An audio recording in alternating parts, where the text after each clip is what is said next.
Coucou les filles, alors je vous retrouve aujourd'hui pour une nouvelle vidéo sur un produit dont je vous ai parlé il y a quelques temps. Donc je l'avais commandé sur un site UK, je sais plus exactement lequel, donc je vous mettrai tous les liens dans la barre d'infos. Ce produit donc c'est la Luminizing Moisture Tint de Jouer que j'ai pour ma part en teinte Pearl. Voilà, donc dans l'esprit en fait c'est une crème teintée. Et c'est une crème teintée qui, je trouve, s'approche un petit peu de la Laura Mercier. À la différence que la Laura Mercier est, je trouve, plus couvrante. Je vais vous faire des swatchs.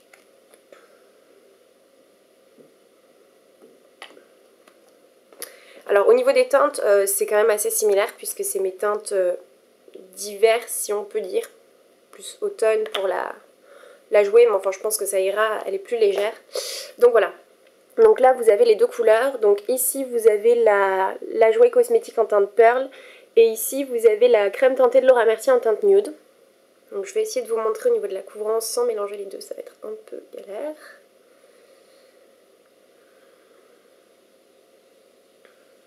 Donc sachant que bien sûr j'ai mis une tonne de plus de Laura Mercier que de la Jouer Cosmetics, donc ça va être un peu dur de comparer, mais on va quand même pouvoir voir. Voilà, donc là j'ai étalé les deux, donc ici j'ai la Jouer Cosmetics et là ici j'ai la Laura Mercier. Donc là vous voyez déjà un petit peu que la Jouer Cosmetics est beaucoup plus lumineuse en fait que la Laura Mercier. C'est-à-dire que la Laura Mercier ça va être lumineux mais tout en transparence, alors que celle-ci ça va être lumineux plus en nacre, en irisé, mais ça reste très léger quand même parce que sinon ce serait pas du tout mon truc. Donc voilà. Ça c'est les swatchs des deux crèmes teintées. Donc niveau couleur, si vous êtes nude, je pense que la Pearl sera pas mal parce que je crois qu'il existe une teinte qui s'appelle Porcelaine pour Jouer Cosmetics, qui est la teinte juste en dessous, mais qui doit justement, je pense, qui équivaut à la Porcelaine de chez Laura Mercier. Donc si vous êtes nude ou bisque, la Pearl de chez Jouer Cosmetics devrait être la bonne, sachant qu'on ne peut pas aller swatcher soi-même, enfin pour nous françaises, les produits, puisque ce n'est pas vendu en France. Bref. Alors donc je vais vous montrer comment j'applique la Jouer Cosmetics, sachant que bon là il n'y a pas du tout de luminosité, j'ai une teinte affreuse parce que affreuse puisque je suis malade, donc c'est un peu la catastrophe. J'ai aussi un bouton puisque bon bref, période féminine oblige. Donc je vais vous montrer aussitôt comment j'applique la Jouer Cosmetics. Donc ce que je fais, je prends donc ma crème teintée et je prends le Sigma. Le pinceau F80 je crois, ouais voilà c'est ça. Le Kabuki plat F80 de Sigma et en fait tout simplement je viens mettre du produit dessus. Voilà, comme ça, à peu près. Et après, alors je vais prendre mon miroir sinon je vais rien voir du tout. Après je viens poser donc ici, ici, ici, ici et sur le front et je viens étaler tout ça. Donc en faisant des petits ronds, des petits mouvements circulaires. Donc là je sais pas si vous verrez à la caméra, mais je trouve personnellement que la crème teintée Jouer Cosmetics est encore moins couvrante que la Laura Mercier. Donc c'est d'ailleurs un peu ce que je lui reproche, c'est qu'elle est très lumineuse, plus lumineuse d'ailleurs que la Laura Mercier je pense. Mais elle est encore moins couvrante. Donc vous voyez, si vous avez des imperfections, bon, comme moi qui a un super méga bouton, ça couvrira pas les imperfections. Il faudra vraiment venir avec un correcteur en plus. Voilà, donc je vais attacher mes cheveux, ce que j'aurais dû faire avant parce que sinon c'est pas la peine. Je vais m'en mettre par.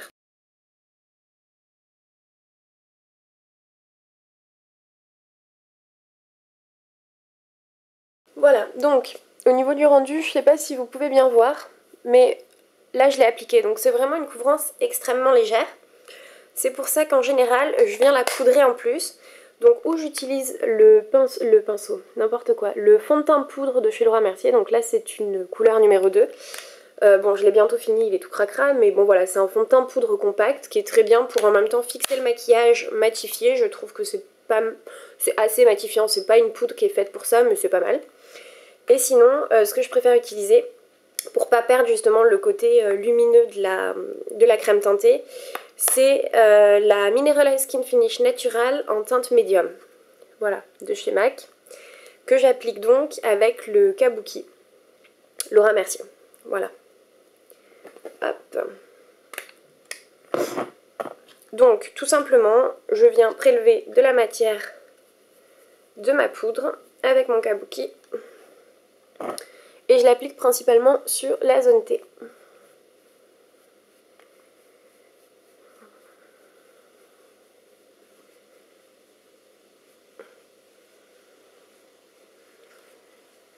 Et si je vois que j'ai besoin de plus de couvrance, justement, normal, enfin, en plus de la zone T, je reprends un peu de matière et je viens l'appliquer. Voilà, comme ça on commence à voir justement qu'on a un peu plus de couvrance cette fois-ci. Voilà, et donc après, bon je le fais avant, après la poudre, je vous dirais que je fais ça un peu de manière anarchique, c'est-à-dire que si j'y pense avant, je le fais avant, si j'y pense pas, je le fais après, là en l'occurrence je vais le faire après.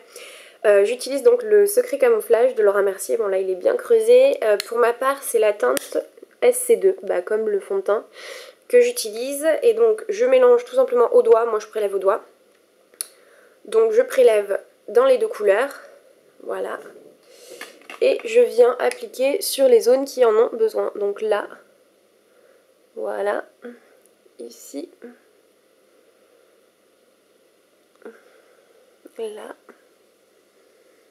et un peu là. Voilà. Donc une fois c'est fait, je viens tout simplement tapoter tout doucement pour bien fondre la matière, en faisant attention de ne pas bouger la matière, sinon ça sert à rien.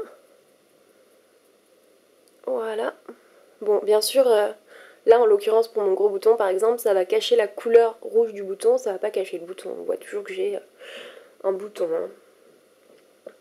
Donc j'estompe bien correctement le correcteur partout où j'en ai mis. Voilà. Voilà. Donc là je pense que j'ai estompé. Donc, hop.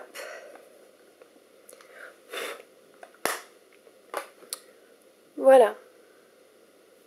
Donc ensuite pour les cernes, parce qu'en ce moment je suis gâtée, je viens appliquer toujours pareil au doigt. Voilà.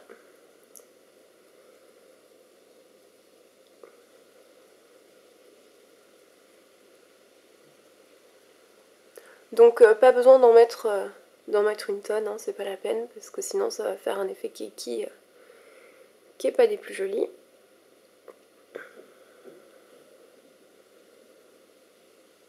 On n'oublie pas bien sûr le coin interne de l'œil, qui est de toute façon en général assez violet, assez foncé, et qui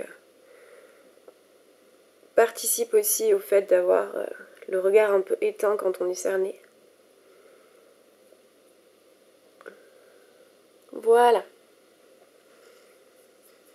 Et ensuite j'en applique, pour ma part, ça c'est pas sur les ailes du nez et un peu sur le nez, parce que j'ai tendance à avoir le nez souvent tout rouge.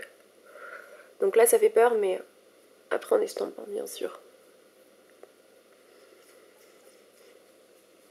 Bon, qui plus est, je suis malade, donc forcément j'ai une tête d'enfer en ce moment. Voilà. Donc je sais pas si vous voyez, mais ça fait un teint très léger. Bon là, sachant qu'en plus j'ai poudré par-dessus, j'ai mis du correcteur, j'ai mis de l'anti-cerne, je vais aller poudrer mon anti-cerne avec la Secret Brightening Powder de Laura Mercier, donc la poudre contour des yeux. Voilà, donc je vais aller terminer le maquillage et je reviens. Voilà, donc j'ai terminé le maquillage. Donc au niveau du maquillage, bon, bah, j'ai poudré donc mon anti-cerne avec la Secret Brightening Powder de Laura Mercier. Ensuite, j'ai appliqué mon bronzer, donc qui est le Bobbi Brown en teinte Golden Light, numéro 1. Après, j'ai fait mes sourcils avec le crayon à sourcils Caucase de chez NARS. Les nouveaux crayons qui sont vraiment très très bien. Je crois que je vous en ai parlé sur le blog, mais j'aime beaucoup. Voilà. Ensuite, j'ai appliqué du mascara, le noir de Givenchy ici en l'occurrence. Le blush douceur de NARS, le blush poudre. Voilà. Et pour terminer, j'ai mis du baume à lèvres. Voilà, donc je sais pas si vous verrez correctement au niveau de la couvrance, on voit que c'est quand même très très lumineux. Alors par contre je ressors rouge à l'écran de contrôle, donc j'espère que ce sera pas le cas dans la vidéo, parce qu'avec la luminosité qu'on a aujourd'hui c'est un peu difficile. Voilà. Donc ça reste un produit qui a une couvrance extrêmement légère. Si vous avez vraiment beaucoup d'imperfections, beaucoup de choses à cacher, je dirais non. Ou alors armez-vous d'un correcteur ou d'une super poudre fond de teint par-dessus. Mais dans ce cas-là, on perd un petit peu de la luminosité de la crème, c'est un petit peu dommage. Voilà, donc c'est un excellent produit, j'aime énormément ce produit-là. Je lui reproche juste une chose, c'est que je trouvais déjà la crème teintée de Laura Mercier très légère en couvrance. J'ai l'impression que celui-ci, enfin, il est vraiment beaucoup plus léger encore en couvrance. Donc bon, disons qu'une base sera peut-être nécessaire dessous, c'est-à-dire que si vous avez l'habitude de porter une bébé crème sous votre crème teintée ou je ne sais quoi, peut-être que là, en l'occurrence, ça pourrait être pas mal. Je sais que j'avais testé de porter la crème teintée, justement celle-ci, sur la bébé crème d'Herborian, et là pour le coup c'était vraiment pas mal parce qu'on n'était pas obligé de poudrer par-dessus pour apporter en couvrance, donc du coup on perdait pas le côté lumineux de la crème teintée, mais on avait quand même une couvrance qui était modulable et assez plus forte, on va dire, assez moyenne, pour permettre de cacher tout ce qu'il faut. Donc justement, si vous avez une peau avec des imperfections, peut-être qu'une base sera nécessaire, type bébé crème, Herborian ou ce genre de choses en dessous. Voilà, donc j'espère que la vidéo vous a plu. Je suis vraiment désolée pour la luminosité et ma tête de cadavre en ce moment. Voilà, on va dire que les récents événements n'ont pas aidé et donc c'est un petit peu compliqué.